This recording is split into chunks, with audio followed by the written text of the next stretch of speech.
Hello नमस्कार सत श्री अकाल अस्सलाम वालेकुम। कैसे हैं जनाब? ये मारा गया, जानते हैं ये है कौन? जो इजराइल हमास का मामला बहुत दिन से फॉलो कर रहे हैं, यानी 7 अक्टूबर 2023 से फॉलो कर रहे हैं। वो इस आदमी को पहचानते होंगे। इस आदमी ने, ये एक सोशल मीडिया का इन्फ्लुएंसर था गाजा में। इस आदमी ने 7 अक्टूबर 2023 की इस घटना को, जब हमास ने इजराइल पर अटैक किया था और रॉकेट्स इजराइल की तरफ हजारों की तादाद में जा रहे थे, यह बंदा इस तरीके से जश्न मना रहा था, माशाअल्लाह, अल्हम्दुलिल्लाह, अल्लाह अकबर, वल्लाह वल्लाह कहकर खुशी इस मारे था। ये सोच रहा था कि 5000 मिसाइल से, अगर एक मिसाइल से 5 आदमी भी मरेंगे तो 25-30 हजार आदमी इजराइल में मरेगा। इजराइल में त्राही त्राही मच जाएगी। इधर से हमास के लड़ाके घुसेंगे, ऊपर से हिजबुल्लाह के लड़ाके घुसेंगे। यही पहले प्रोग्राम था और फाइनली इजराइल को फतेह कर लिया जाएगा। लेकिन उस 5000 मिसाइल से कुल मिलाकर 17 लोग मरे थे। बाकी जितने 1250 लोग करीब मरे थे, वो जो ये आतंकी इजराइल में अंदर घुसे थे, इन्होंने जाके बेगुनाहों का, अनआर्म्ड लोगों का कत्ल किया था। इस वजह से हिजबुल्लाह ने नॉर्थ इजराइल से अंदर घुसने का प्रोग्राम कैंसिल कर दिया था और इसीलिए ये बंदा खुशियां बना रहा था। उसी के 4-5 दिन बाद इसका एक और वीडियो वायरल हुआ था, जहां ये बंदा सर पीट पीट के रो रहा था कि देखो इजराइल ने हमारे साथ क्या किया है। यानी बेशर्मी की प्रकाष्ठा होती है मेरे यार, बेशर्मी की प्रकाष्ठा होती है। उसके बाद में इस बंदे को फॉलो कर रहा था और दुनिया में बहुत से लोग इसे फॉलो कर रहे थे। इसने वही किया कि इसने एक हेलमेट लगाई जिस पर लिखा था प्रेस, एक बुलेट प्रूफ जैकेट पहनी जिस पर लिखा था प्रेस, और ये आतंकी और आतंकियों का समर्थक जिसका नाम था सलेह अल जफरावी, ये अब प्रेस रिपोर्टर बन जाता है। यानी 7 अक्टूबर के बाद नवंबर के फर्स्ट वीक तक आते आते और ये अपना एजेंडा और नैरेटिव, फेक नैरेटिव चलाना शुरू करता है। सीज फायर के, तथाकथित सीज फायर के बाद गाजा में गन बैटल होती है बिटवीन, वही चीज देखिए सामने आ रही है, बिटवीन तथाकथित हमास के लड़ाके और तथाकथित एक गाजा का मिलिशिया जिसको इजराइल ने माना जा रहा है खड़ा किया था। उस गन बैटल में यह भी इन्वॉल्व था। इसके सीने पे गोली लगती है और यह फाइनली ढेर हो जाता है। जो एक फर्जी पत्रकार बनके घूम रहा था लेकिन था वास्तव में आतंकी। मजा तब आया जब जोरान ममदानी, जो न्यूयॉर्क से चुनाव लड़ रहा है, उसकी पत्नी ने इसके बारे में इंस्टाग्राम और ट्वीट किया और ब्रोकन हार्ट इमोजीज डाली।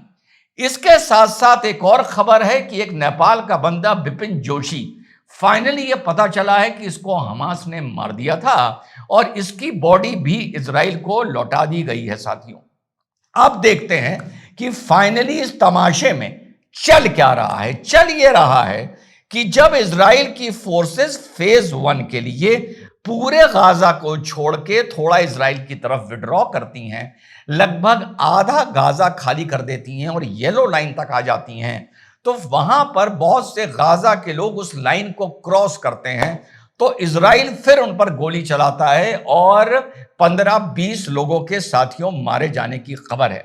इसके बाद एक तथाकथित खबर यह भी आ रही है कि हमास के लड़ाके फिर एक्टिव हो गए। एक तथाकथित खबर यह भी आ रही है और बहुत चर्चा में है कि कल 7 लोगों को जो इजराइल की मदद कर रहे थे, कोलैबोरेटर्स थे, उनको सड़क पर बिठाकर हमास के लड़ाकों ने हाथ बांधकर उनकी पीठ और सर पर गोलियां मारकर उनको एक प्लान तरीके से एग्जीक्यूट कर दिया है। अब ये सब बातें साथियों जो सुन रहे हो, बस वो सुनते जाओ और अपने हिसाब से समझते जाओ। बड़े सीरियस नोट पर कह रहा हूं। अब सोर्स ये बता रही हैं हमास के लड़ाके, तो हमने मान लिया हमास के लड़ाके। सोर्स ये बता रही हैं कि जो नीचे लोग हैं वो कोलैबोरेटर्स हैं, तो हमने मान लिया वो कोलैबोरेटर हैं जो नील डाउन किए हुए हैं। फिर सोर्स ये बता रही हैं कि हमास की, कि हमने 7 लोग एग्जीक्यूट किए हैं। क्या ये उल्टा नहीं हो सकता? कौन देखा, किसने देखा, जंगल में मोर नाचा किसने देखा? हो सकता है जो खड़े हैं वो मिलिशिया हो सकता है जो नील डाउन होकर बैठे हैं वो हमास वाले हों जिनके सर पर गोली पड़ी है। तो अब हम लोगों के ऊपर है इस जंग को हम लोग इंडिविजुअली किस तरीके से देखते हैं। अब जैसे एक ये जो मैं बात बहुत दिन से बोल रहा हूं, अब आप लोग ये मानने को अगर तैयार हो जाएं तो आपकी मर्जी कि ये हॉस्टेजेस सेहत वेहत सब आपने देख ली ना, ये हॉस्टेजेस 30 मीटर 40 मीटर नीचे 1-1.5 साल से पड़े हुए हैं, टेक्निकली तो 2 साल से पड़े हुए हैं। और इनको टनल का मतलब नीचे एयर कंडीशनिंग भी होनी है, इनको एयर कंडीशनिंग मिल रही है, ऊपर जनरेटर चल रहा है, जनरेटर में डीजल पड़ रहा है, नीचे पावर आ रहा है, और इजराइल को पता ही नहीं है कि ये जनरेटर चल क्यों रहा है, ये तार नीचे क्यों जा रहा है, यहां पे टनल किसकी है।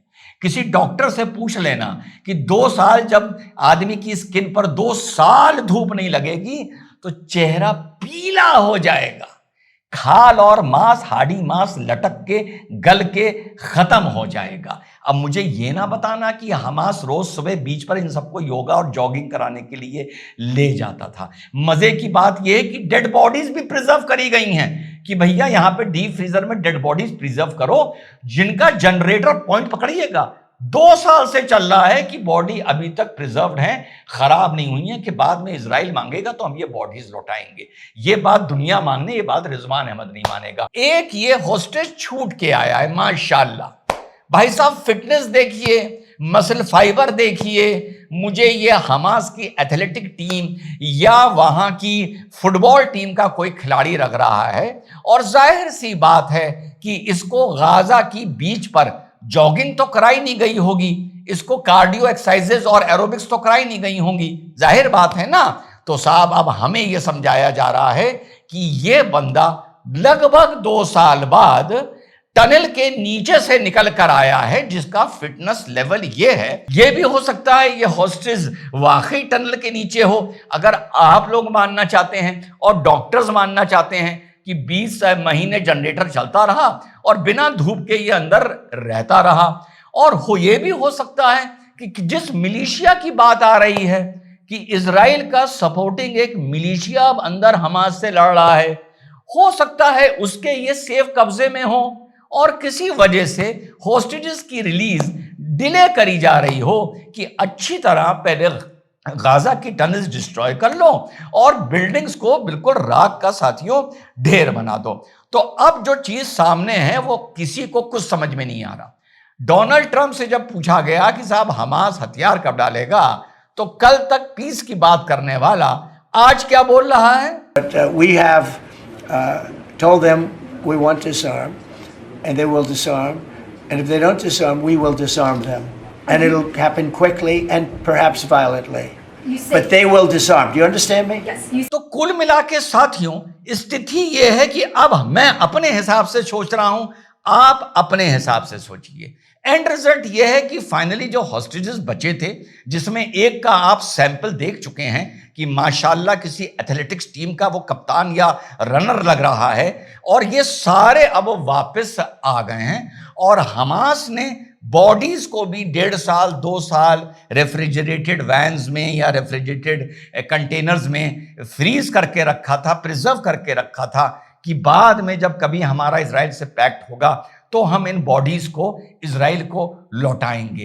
रायता साथियों बुरी तरह बिखर चुका है। कब सीज फायर टूटे, कब अंदर इजराइल घुसे, किस बहाने से घुसे, क्या अंदर गाजा में सिविल वॉर हो, कोई मिडिल ईस्ट का नेशन अंदर अब जाएगा नहीं जाएगा, अब इस पर कोई कमेंट करना आसान, एनालिस्ट का ये कमेंट करना कोई आसान बात नहीं है। और एक पॉइंट ऑफ व्यू तो ये भी कहता है कि यार नेतन्याहू क्यों चाहेगा कि हमास पूरी तरीके से डिसआर्म हो जाए, पूरी तरीके से खत्म हो जाए। क्योंकि अगर हमास पूरी तरीके से, एक पॉइंट ऑफ व्यू है मेरा नहीं है, कि अगर हमास पूरी तरीके से डिस्ट्रॉय हो जाएगा, खत्म हो जाएगा, वाकई शांति लौट आएगी, तो उस शांति के बाद दुनिया 2 नेशन थ्योरी के बारे में नहीं कहने लगेगी। तो 2 नेशन थ्योरी को रोकने का आसान तरीका यह है कि 2 वहां उड़ाते रहो, 2 वहां उड़वाते रहो, और बाकी आप लोग समझदार हैं। जय हिंद, वंदे मातरम, खुदा हाफिज़।